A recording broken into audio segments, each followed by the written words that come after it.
What you're hearing right now is 4 key words: no justice, no peace. As you look behind me, you can see that there are a lot of people out here, more people than we've seen over the past several days. He was one of the church members here who was inside the building during the shooting, and he's going to share with us some of those moments that he says he'll never forget. They're working overtime trying to keep the workers they already have and also hire new ones. When I woke up this morning, I had to use my phone light to get around. I was flicking the switch. I was wondering what was going on because the power had went out. We got all the people out here. We got people to our right. We got people to our left. We even got people behind us. We're excited. So if it gets that hot outside, how hot do you think it gets in here? And it's one of the biggest reasons why it's hotter on the roof than it is on the ground. And thanks to quick thinking by one of the deputies on the scene, he used a tourniquet like this one and wrapped it around the man's leg. If a teacher isn't available to teach a certain subject, that's when it's up to the department to step in and make sure the kids are still being taught. Broken glass scattered across the floor. The church walls riddled with bullet holes. 89-year-old Vic Little was caught in the crossfire. Well, I don't know where to start.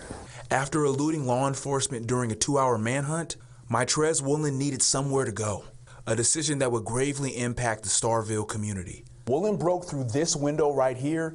You could see the broken glass. And then it was here in this bathroom where Woolen hid overnight, and in the morning where Pastor McWilliams opened the door and found him. McWilliams drew his firearm, but after a brief struggle, Woolen overpowered McWilliams, killing the pastor with his own gun. Then the fellow turned to me. Little was pushed against this table, but he was spared. Unfortunately, 2 other church members were injured, sending one to the hospital with several gunshot wounds. Parishioners say the trauma that unfolded inside their church has left them in shock. I was devastated, totally devastated. I couldn't even cry. I was that upset. And I think a lot of times that happens to people when you're so upset that you can't do anything. After the shooting, law enforcement officers believe the suspected gunman stole the pastor's truck and fled from the scene. But KETK News discovered that the truck belonged to Little. Despite the personal anguish, he says his heart aches for his fellow church members. Preacher dying is a big tragedy, and Mike Sellers has 4 to 5 bullets in him. And he's suffering in the hospital, and the preacher's wife is without a husband.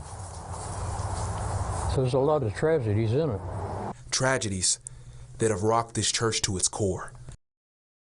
Caden Bledsoe was a 9th grader at Gilmer High School. He films the Buckeyes football games and practices. At first glance, you might not be able to tell, but Caden is going through more adversity than the average high school student. I have 3 brain tumors in the brain and several down my spine. Back in 2018, after enduring 4 months of severe migraines, doctors at Children's Hospital in Dallas diagnosed Caden with several tumors.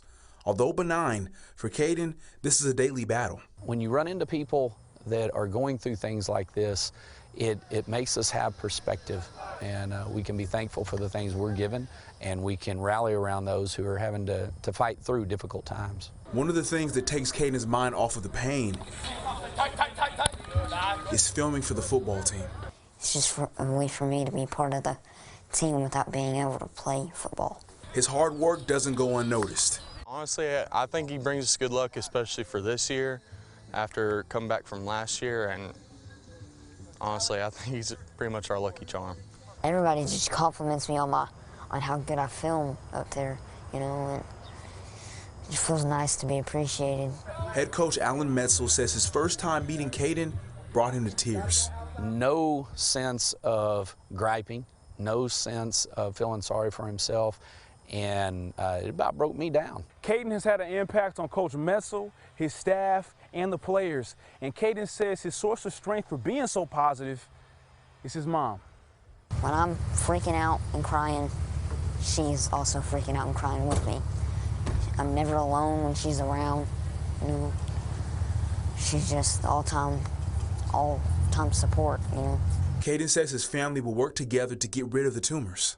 I'm really determined to kill these things and just get it all over with, you know. I pray to God every night that it just leaves my body. Until that day comes, Caden says he plans to continue filming football and keep having faith In Jesus' name I pray. Amen. that God will bring him through.